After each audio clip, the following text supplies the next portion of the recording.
Well, well, well, look at that. What a beautiful day. Man, it's perfect out here, y'all. How's everybody doing? Oh, by the way, check this out. Can you see that? Hold on, how do I do this? Oh, little advertising. Like what I did with the van? Yeah, so maybe one day I'll give you guys a tour of it, but yeah, this is kind of the gist. Really simple. Was doing a little quiet time. And I wanted to share a few things, okay? And talk today about worldly prosperity, okay? Now, traditionally in most of Scripture, and if you've heard me talk before, hold on, I'm gonna come in here. Okay, so traditionally, worldly prosperity is usually something that causes more problems than good, in all honesty. So when is it good? If you look at Scripture, I'm not saying this is a law, but there's a pretty solid guideline of worldly prosperity, and there's two ways to achieve it. Number one, you achieve it through hard work.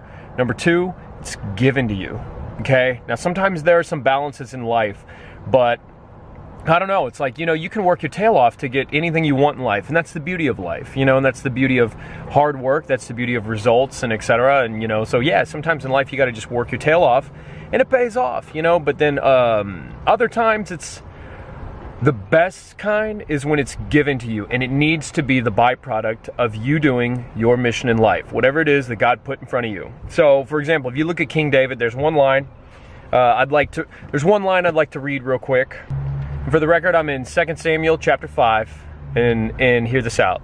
Then David knew that the Lord had established him as king over Israel and exalted his kingdom for the sake of his people Israel. Okay, to kind of put that in context, David was prospering like crazy, and his kingdom was growing like crazy, but he knew that the reason that was happening is because he was called to be a shepherd to the people. So essentially, that's it in a nutshell. You know, it's like either A, you pursue the greater good, you pursue doing what's righteous, you pursue serving the people of God. Okay, they were called the people of Israel, or Israel, that was the nation, but it's like, that's the people of God. And it's like, if you're serving them, and if you're making that as like, that's the top of your list, and everything that you care about in life is that, well, then God's gonna equip you and give you things and bless you, and that's when you'll begin to see a byproduct of earthly possession. But ironically, even then, it's like, you still gotta not care about it. It still has to not matter. It still has to be like, whatever. Like, if I'm king, I'm king. If I'm not, I'm not.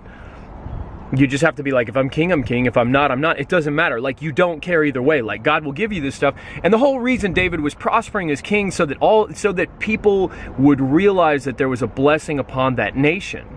And so that the other nations around would begin to fear the Lord and recognize the power of the Lord over the lives of his people and over the lives of the people he's anointed. So, if you want like early, I mean, it's hardest thing in the world. If you can let go of earthly wealth and earthly prosperity completely and not care about it whatsoever, and obsess yourself over just doing the mission that God gave you, that's when you're going to see the true prosperity. That's when, and it'll be a byproduct, and ironically, once you get it, you won't even care.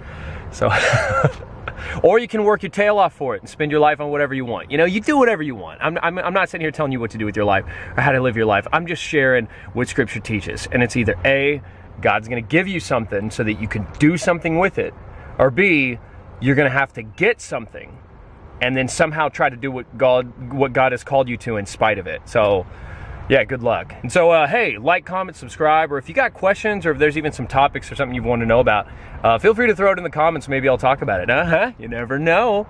And so anyways, hey, I will talk to y'all soon.